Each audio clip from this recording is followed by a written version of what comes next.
Most essential learning competencies. Makikilala ang kahalagahan ng mga tuntunin. Pag-iwas sa paglalagay ng maliit na bagay sa bibig, ilong at tainga. Hindi paglalaro ng posporo, maingat na paggamit ng matutulis o matatalim na bagay tulad ng kutsilyo, tinidor o gunting. Maingat na pag-akyat at pagbaba sa hagdanan. Pagtingin sa kaliwa't kanan bago tumawid sa daan, at pananatiling kasama ng nakakatanda kung nasa sa matataong lugar. Hello mga bata! Ako si Ma'am April. Oras na para magtuon sa kindergarten. Dali na manantaw na ta, magpungko kag mamati sa maestra, magbasa, magsulat, magsinyadya, sa kinder may matun-an ta. Ang mensahe naton sa subong nga adlaw amo ang ako kag akon pamilya nagabuhat sang may paghalong sa balay. Sila kanday papa kag mama. Gapamati bala kamo sa mga ginahambal, kinasaway, kag ginapahanumdum nila sa inyo? Maayo, kay isa ka nga masinugtanon o masunuri nga bata. Ang ginapahanumdum o ginahambal nila papa, kag mama, manong, kag manang,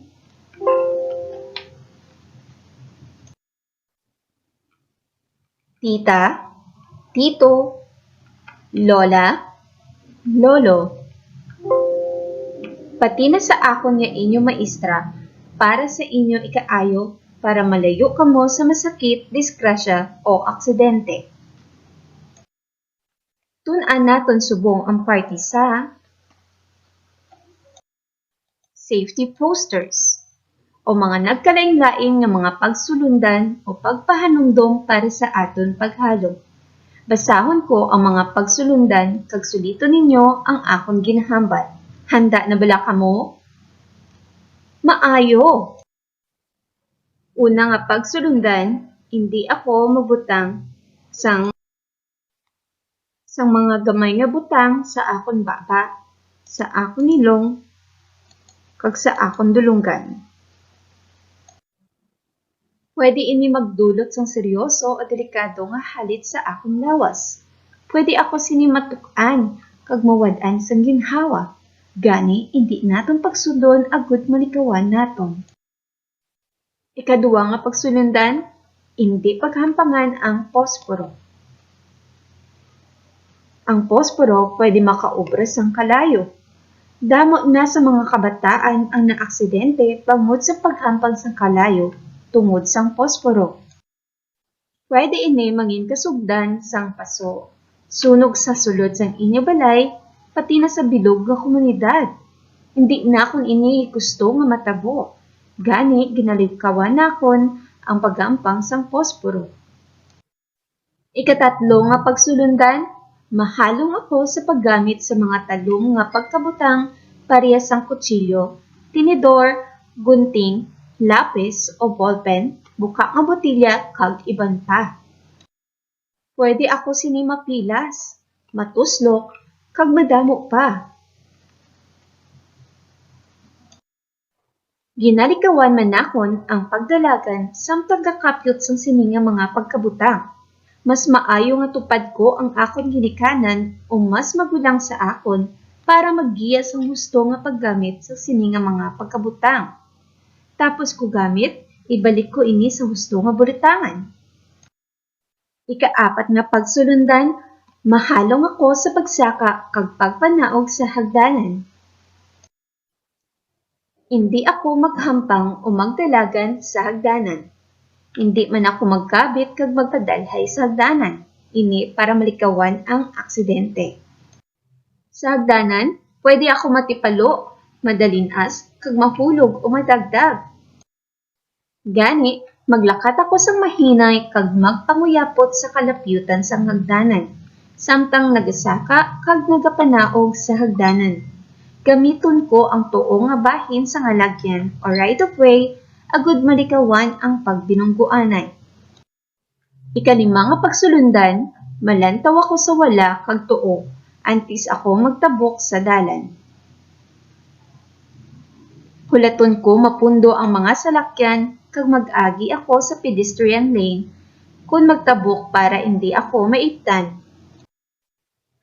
Makapyot ako kag hindi mag-una sa akong magulang o ginikanan samtang nagatabok. Kung wala ako upod, mangayo ako bulig sa traffic enforcer para may magiya sa akong pagtabok. Sini nga pangaagi, malikawan ko ang aksidente. Kung kaisa, may mga dalan nga wala sing traffic enforcer, pero hindi ako magkahadlok kay may mga traffic lights man. Tandaan, may arasong 3 kasuga ang traffic lights. Kada suga may buot silingon. Kung magsiga ang pula nga suga, mapundo ang mga salakyan, kag amo pagtabuko sa dalan. Ang suga nga dalag, amo ang nagapahibalo nga dapat na kumaghanda kag dasigon sa paglakat o pagtabok.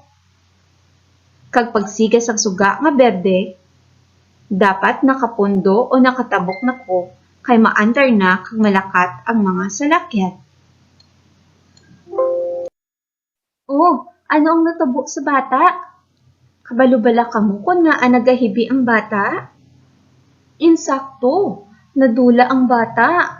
Hindi na niya makita ang iyang mama sa kadamo sang tawo. Gusto man bala ninyo matabo ini sa inyo? Para sa akon, hindi ko di gusto nga matabo sa akon. Gani dapat na akong tandaan ang ika-anom nga pagsulundan. Siguraduhon ko perme nga may upod ko nga ginikanan o mas magulang sa akon labi na sa lugar nga damo tawo.